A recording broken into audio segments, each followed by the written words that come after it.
Do you respect Putin? I do respect him. Putin's a killer. A lot of killers. We got a lot of killers. Why, you think our country's so innocent? Bill O'Reilly's use of a certain word has pissed off the Kremlin. Putin's a killer. Yep, killer. The Kremlin has demanded an apology from Fox News, and it's even hoping for an apology directed to Russian President Vladimir Putin, according to various media outlets. Putin's spokesman reportedly called the use of the word unacceptable and offensive. Over the weekend, President Donald Trump avoided criticizing Russian President Vladimir Putin, despite being provoked by Fox News anchor Bill O'Reilly in an interview. Since taking office, Trump has so far been consistent with his campaign promise of trying to reset relations with Russia. The word détente became part of international diplomatic vocabulary at the end of the 1960s, less than a decade after the US and Soviet Union put the world on edge during the Cuban Missile Crisis. So both Trump and Putin vocally say they're ready to lead a pragmatic relationship. But détente has always been about mutual concessions, and that's where the mission of resetting this time could hit a snag, particularly because of Trump's hostile rhetoric towards Iran and China, both of which, as we all know, are Russia's close partners. From Ukraine to Syria, Tehran to Beijing, allegations of Russia's interference into U.S. election, and NATO tanks on the border with Russia. Today, Washington and Moscow clearly, Simone, have a lot of disagreements. Whether those could be resolved is something we might find out soon enough. Russia has rejected U.S. President Donald Trump's accusation that Iran is a, quote, terrorist state, saying that the Kremlin does not agree with this position. The Kremlin's spokesman, Dmitry Peskov, added that Moscow and Washington have diametrically opposed views on many international issues. He also said that Russia values its, quote, partner-like relations with Iran and wants its economic ties with Tehran to further expand. Meanwhile, a Russian foreign ministry official has warned the U.S. against making any changes to a landmark nuclear deal between Iran and the P5+1 group of countries in 2015. China protests U.S. sanctions on Iran. U.S. President Donald Trump slapped Iran with new sanctions Friday, February 3rd, after Iran launched a ballistic missile test earlier that week. Those being punished are 25 entities and people who allegedly provide materials to Iran that help build ballistic missiles. That includes 2 Chinese companies and 3 Chinese individuals. On Monday, February 6th, China announced it lodged a formal protest with the U.S. over the sanctions.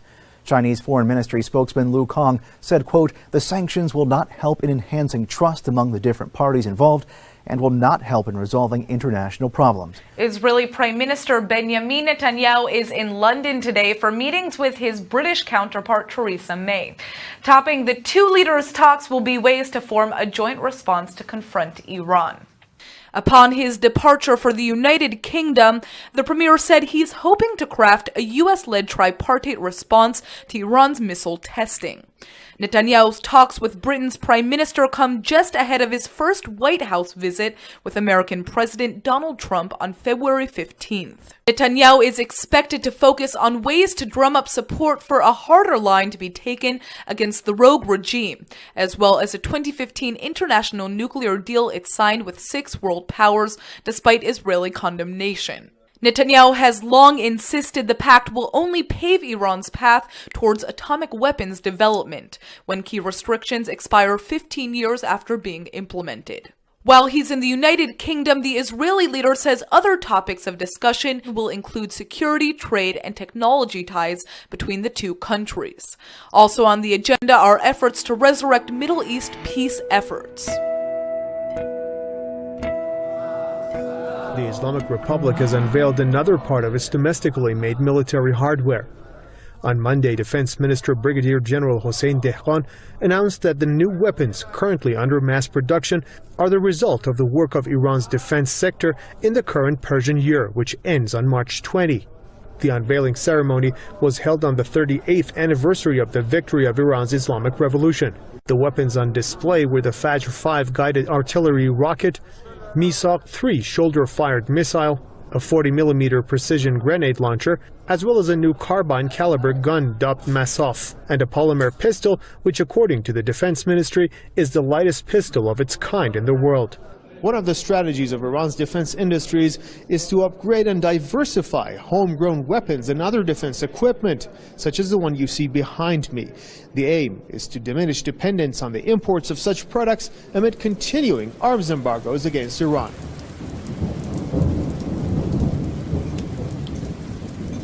Russia, Turkey, and Iran meet to discuss details of a fragile Syrian ceasefire agreement. The meeting, Monday, February 6th in Kazakhstan, was held nearly 2 weeks after the three nations vowed to strengthen the oft-violated truce. A spokesman for Kazakhstan's foreign ministry told Al Jazeera, quote, "This is about creating a mechanism to control the implementation of the ceasefire." Each side has blamed the other for violating a December ceasefire deal.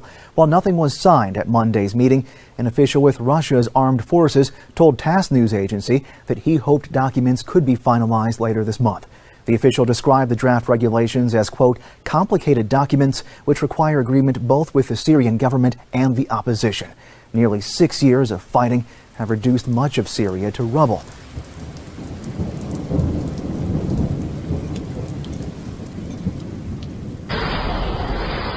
A Fox News alert and a bit of saber rattling by China. This just a couple of days after the U.S. Defense Secretary James Mattis was in Tokyo saying that the U.S. would defend Japan's claim to what are called the Senkaku Islands.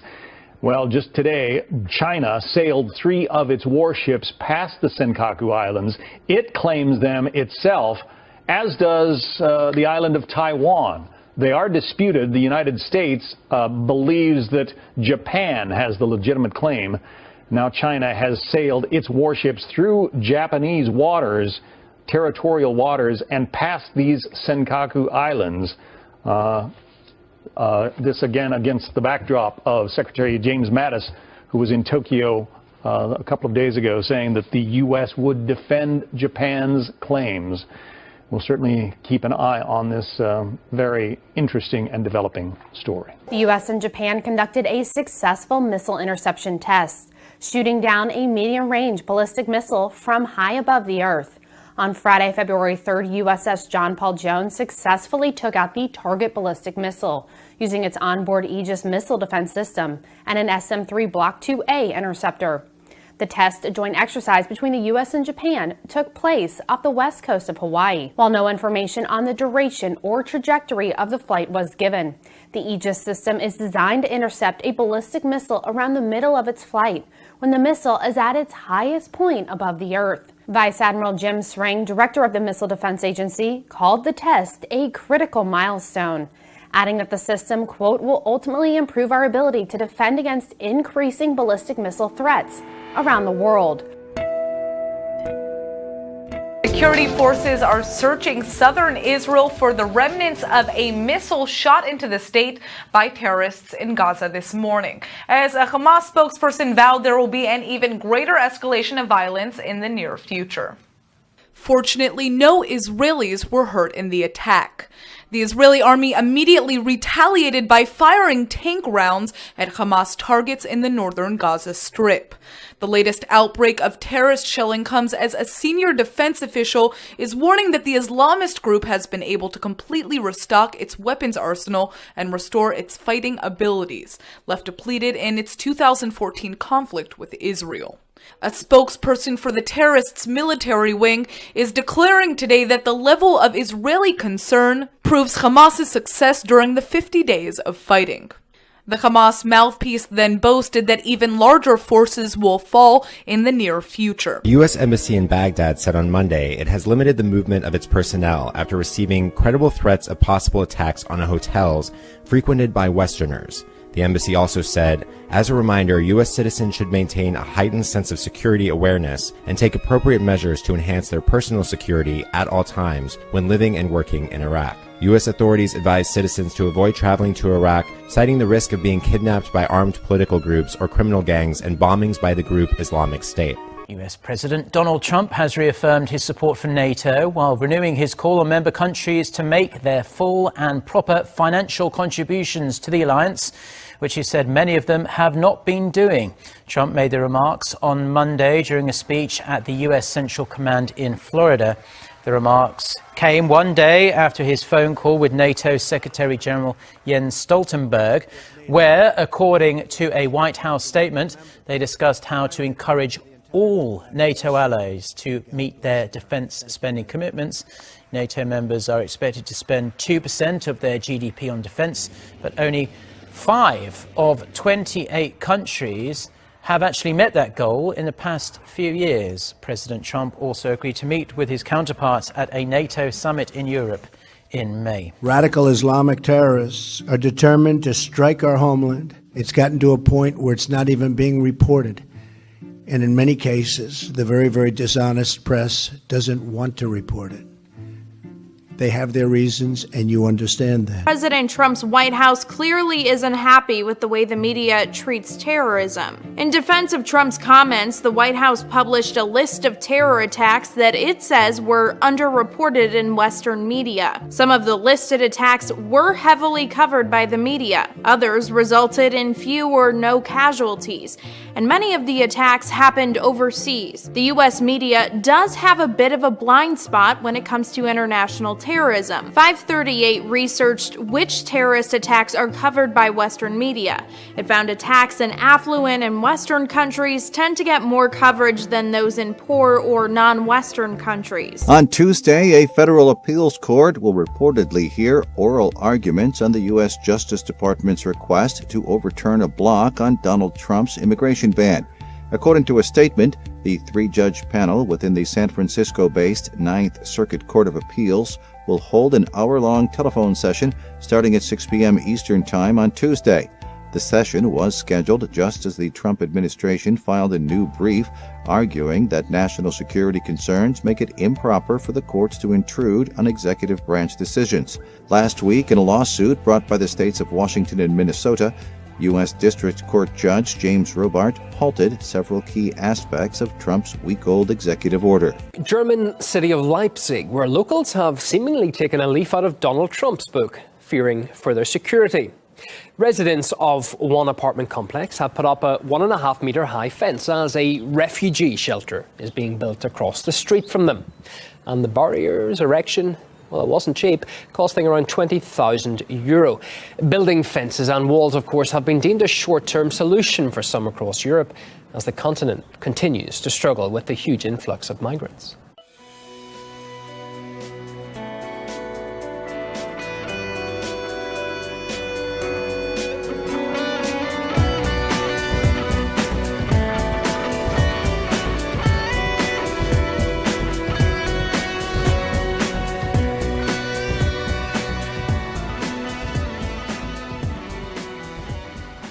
Some Super Bowl ads reliably aim for the funny bone, but this car ad had an environmental twist. It's hard to be an eco-warrior, but it's easy to drive like one.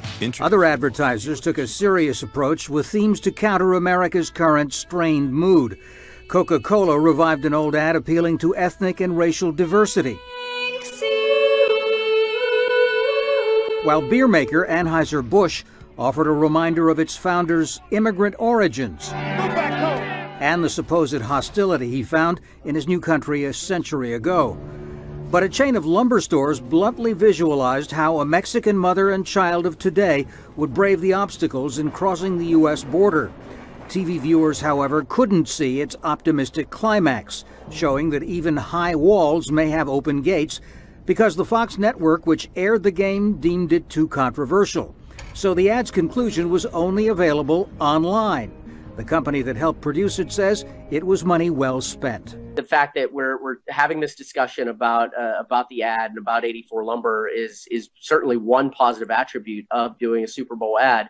And then the second thing is that, people will hopefully see the message and say, I want to work for a company like that. I want to be associated with a company like that. While Airbnb, the shared lodging business, was able to place a last-minute commercial in direct response to the Trump administration's travel restrictions on immigrants and refugees. Several Super Bowl ads focused on diversity, acceptance, and immigration. But Airbnb took it a step further, turning its ad into action by pledging short-term housing for people in need. On Sunday, the company launched a campaign to help 100,000 people over the next 5 years, starting with refugees, disaster survivors, and workers in disaster areas. This campaign comes on the heels of President Donald Trump's immigration ban. Hours after that ban was signed, Airbnb's CEO tweeted that the company would provide free housing to refugees and anyone not allowed in the U.S. Posters criticizing Pope Francis have been seen all over Rome throughout the weekend. The signs ask the Pope, "Where's your mercy?" It's meant to suggest that the pontiff is too liberal and not in line with traditional Catholic values. Now, 7% of priests in Australia's Catholic Church were accused of sexually abusing children Between 1950 and 2010, Cardinal Pell has been accused of sexual offences for a second time, but has constantly denied the allegations. The abuse allegedly took place in more than 1,000 Catholic institutions. According to the report, nearly 4,500 people, mostly children, were abused between 1980 and 2015. On Monday, Julian Assange took to Twitter to ask the UK and Sweden to restore his freedom. The WikiLeaks founder has taken asylum in the Ecuadorian embassy in London for over 4 years in order to avoid legal troubles with the US, Sweden, and the UK. If he were to leave the embassy, Assange would likely be arrested by British police and extradited to Sweden for prosecution. A year ago, the UN declared that the UK and Sweden were acting unlawfully by depriving Assange of his freedom. In Venezuela, where an estimated 110,000 people in 2015 were living with HIV, a shortage of critical medicines, including life-saving anti-HIV drugs, threatens a country already in crisis. In June of 2016, a network of Venezuelans living with HIV sought urgent humanitarian aid from the Geneva-based Global Fund to Fight AIDS, Tuberculosis, and Malaria. The petition notes that in addition to a severe stockout of antiretroviral treatment, Venezuela lacks a necessary supply of condoms, HIV test kits, or basic supplies to diagnose and treat tuberculosis. The Global Fund leaders, who notably took 6 months to reply to the original urgent request for help, have responded that they have liaised with our partner network to see who might be in a position to help. If you owned a Vizio smart TV anytime after February 2014, it might have been spying on you. A complaint filed Monday by the U.S. Federal Trade Commission said the smart TVs used software that spied on owners' viewing habits without their permission. Vizio then sold that data to third parties. In a statement to Engadget, the company said the program didn't pair viewing data with personally identifiable information. Vizio has already decided to settle. Among other things, the company will pay the FTC $1.5 million and delete all data collected before March 2016. Public services think tank Reform in the UK is suggesting that thousands of public sector jobs be replaced by artificial intelligence. Reform suggests that 90% of Whitehall's 137,000 administrative staff could be replaced with artificially intelligent chatbots by 2030, saving £2.6 billion a year. The report also calls for smart machines and autonomous robots to do the job of 250,000 public sector workers. The report quotes evidence that estimates 30% of nurses' activities could be automated, and a similar proportion for doctors in some specialties. A girl in Bangladesh might be the first female to have tree man syndrome. At age 10, Sahana Khatun has bark-like growths on her face, but doctors are still trying to confirm whether she has the disease. If Sahana does have tree man syndrome, she will become one of just a few individuals worldwide to suffer from the rare genetic condition. Some of Sahana's doctors at Dhaka's Medical College Hospital, however, have expressed hope that she's just displaying a milder form of the disease and that she'll have a quick recovery. Sahana's father, Muhammad Shahjahan, hopes the disease passes, saying, quote, "We are very poor. My daughter lost her mother when she was only 6. I really hope the doctors will remove the barks from my beautiful daughter's face." The first Bangladeshi to suffer from the disease is 27-year-old Abu Bajandar. He recently received treatment to remove the bark-like warts from his hands. Blue blubber jellyfish blanket a beach in Australia. Bet you can't say that 5 times fast. Residents near Queensland's Deception Bay recently found thousands of blue blubber jellyfish stranded along the beach in the area's largest jellyfish bloom in 25 years. Witnesses say the phenomenon looked like bubble wrap covered the sand. One woman took pictures of the creatures after noticing an unusual color in the water. Marine biologist Lisa Ann Gershwin said she was surprised by the images because it's unusual to see jellyfish wash up in such massive numbers. Gershwin said the phenomenon could have been caused by a combination of warmer waters, a surplus of nutrients, and a lack of predators. Astronomers have observed a large black hole consuming the remains of a destroyed star for an unusually long period of time, according to a NASA news release. This activity reportedly lasted for about a decade, or as the release states, more than 10 times longer than any observed episode of a star's death by black hole. The discovery was made when 3 telescopes, the Chandra X-ray Observatory, the SWIFT satellite, and the European Space Agency's XMM Newton detected a tidal disruption event, or TDE, wherein the tidal forces due to the intense gravity from a black hole can destroy an object, such as a star, that wanders too close. During such events, as some of the stellar debris travels inwards to be ingested by the black hole, the material heats up to millions of degrees and generates a distinct X-ray flare. Scientists suspect that the extraordinarily long period of bright flaring could mean, according to the release, that this was either the most massive star ever to be completely torn apart during one of these events, or the first where a smaller star was completely torn apart. The sky over Lake Michigan sparkled when a meteor streaked by. Police dash cams in Wisconsin and Illinois captured these images at about 1:30 this morning. Some folks heard a sonic boom. It's not known if the meteor landed in the lake or broke up in the sky. One abandoned baby deer just didn't want to leave her rescuer's side when he released her into the wild. Outdoorsman Darius was watching a family of deer from his home when he noticed a fawn with an injured leg left behind. Darius brought her in and nursed her back to health. He even made a leg brace out of an oatmeal box and bottle fed her every 4 hours. She even formed a special relationship with Darius's pets. Once the fawn's legs were fully healed, Darius tried multiple times to release her back into the wild, but she always came back to Darius's side. She's following me.